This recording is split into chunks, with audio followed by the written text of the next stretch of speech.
Hello and welcome back to my channel. Now, if you're thinking about going on safari, there's many ways that you can improve your photography by adopting some really simple techniques. In this video, I'd like to try and help you take the best photos possible while on your trip of a lifetime safari.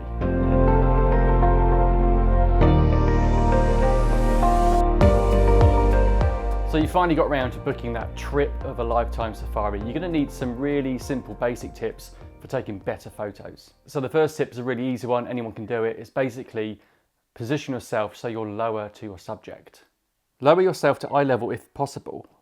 This way your photos will look far more immersive and also your backgrounds will start to look much better, allowing for greater subject separation. If you're specifically going on safari to take photos, this should be a priority. So try to book a vehicle that has been modified for maximum flexibility for photography and for photographers in mind. This will typically mean booking a vehicle with the windscreen removed along with the doors and roof. This will allow for far more visibility and also for more places to position your camera. Another great tip for better safari photos is basically using the natural light around you. Safari game drives can last all day long. That means getting up at around 5 AM and returning back to the lodge at around 7 PM. The best times of day for safari is sunrise and sunset, so use these times to your advantage. Only book morning and afternoon drives to avoid being out all day long. It can be extremely tiring and you'd be better off taking an early afternoon nap ready for the next game drive. Generally, wildlife is more active during these particular times of the day, and as the sun is lower, your photos will definitely benefit when avoiding that harsh midday sun. Also, if your viewing position isn't quite right, you can ask the driver or the guide to basically move to a better position. And avoid using flash photography, as this can startle wildlife, especially if they are close to the vehicle. The next tip is more about the type of gear that you're planning on taking with you. Take a telephoto zoom lens up to at least 400mm for wildlife that is much further away from the vehicle. Use APS-C or micro four thirds cameras for that extra reach compared to full frame, but be aware of the differences. There is a small compromise over full frame and crop sensor cameras. You can find more information about this in another video that I made detailing what type of lenses to take on safari. You could also use teleconverters to get extra reach without having to spend extortionate amounts of money on those super long telephoto prime lenses. Again, this is explained in far more detail in the video that I made detailing what lenses to take on safari. Also, remember to take spare batteries or even a power bank if your camera has a power delivery USB-C port. You could even plug the camera straight into the USB port of the vehicle, so make sure you have USB-C cables packed for the day. There may even be plug sockets within the vehicle, so you could even charge your batteries while driving around. Just remember to take the battery charger and all the cables necessary. This one is slightly more technical, but it might help you to avoid so many blurry images. Set up your camera with custom shooting modes for different situations. Set one with a minimum shutter speed of around 1/500th of a second to minimize blurry images. Also, set your camera to shoot in burst mode or high speed mode. Again, by shooting at higher frame rates will help to minimize blurred images. Within this customized shooting mode, try and make as much use of camera and lens image stabilization settings. Not all cameras and lenses have these, but if they do, make sure to have them turned on. You can get more information about setting up custom shooting modes by watching this video here. Another great tip is a really simple one, especially for lenses that do not have optical image stabilization built in, is basically to use your arm as a natural support for the camera and lens. Make sure your hand is placed under the lens and not over the top. I see this all the time with amateur and inexperienced photographers. You will have way more support and less camera shake by simply holding the camera and lens in a more stable way. You could even use bean bags or mini tripods for support, or just find something to lean or rest on while within your safari vehicle. This will help to reduce camera shake even further. Also, ask the driver to turn the engine off while viewing wildlife.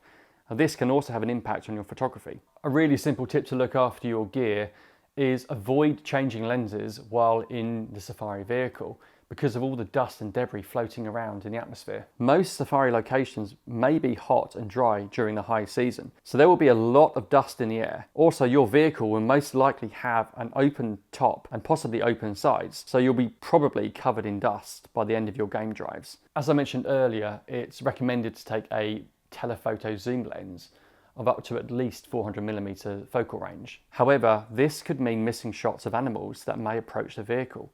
Therefore, try and have another smaller, less expensive camera handy, or even just use your smartphone for close-up shots of wildlife and for wider shots of landscapes and selfies. If you do decide to take more than one lens for your DSLR or mirrorless camera, then minimize sensor and lens dust while changing lenses by covering the camera and lens quickly as possible with your dust caps, and try and hold the camera down to avoid dust from floating onto the sensor. Another simple tip is always use a camera strap with your really expensive photography gear to avoid dropping it or even losing it. Items can easily fall out of a moving vehicle, and before you've even noticed, something may have gone missing, and there will be practically zero chance of ever finding it again. You can also use the strap to help support the camera for more stable shots, especially while shooting video. Another more technical tip is to check your camera settings regularly to make sure that you're in the right shooting mode, and also that you're shooting at a sufficient shutter speed. Don't fight the ISO to compensate for shutter speed. Noisy images will always be better than blurry ones. Use your custom shooting mode to help maintain a fast shutter speed, and then change shooting modes for different situations. I know it sounds complicated, but after a day of shooting with this type of technique, it will become second nature. Also, before your trip, try and study the exposure triangle for better camera control. Another great tip is to check your composition and also, in particular, your backgrounds. Try to reposition yourself for plain or neutral backdrops to allow for better subject separation. It can be difficult while inside a vehicle, especially with other people around you, but small movements left or right can make a huge difference to the final photo. Another great tip to make sure as much footage is captured as possible is using action cams or these Insta 360 cameras for those really immersive, super wide angle shots. These can be mounted to the top, front or back of the vehicle to capture amazing footage that would otherwise be missed.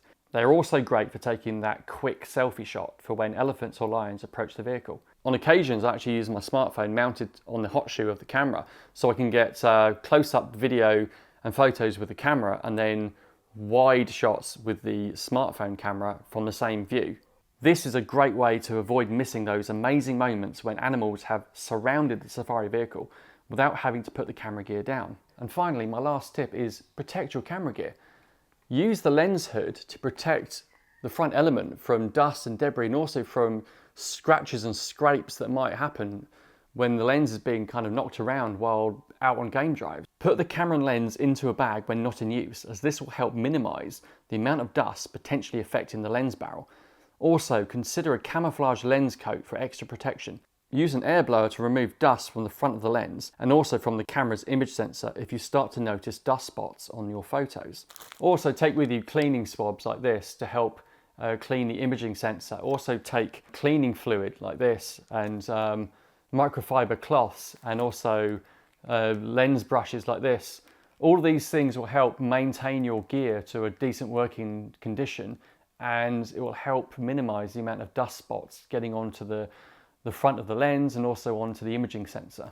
Thanks for watching. I really hope this has been of some benefit if you're planning that once in a lifetime safari trip. If you have any more questions, just leave them in the comments below and I'll do my best to answer as many as I can. Also, don't forget to like, share and subscribe, and stay tuned for more videos.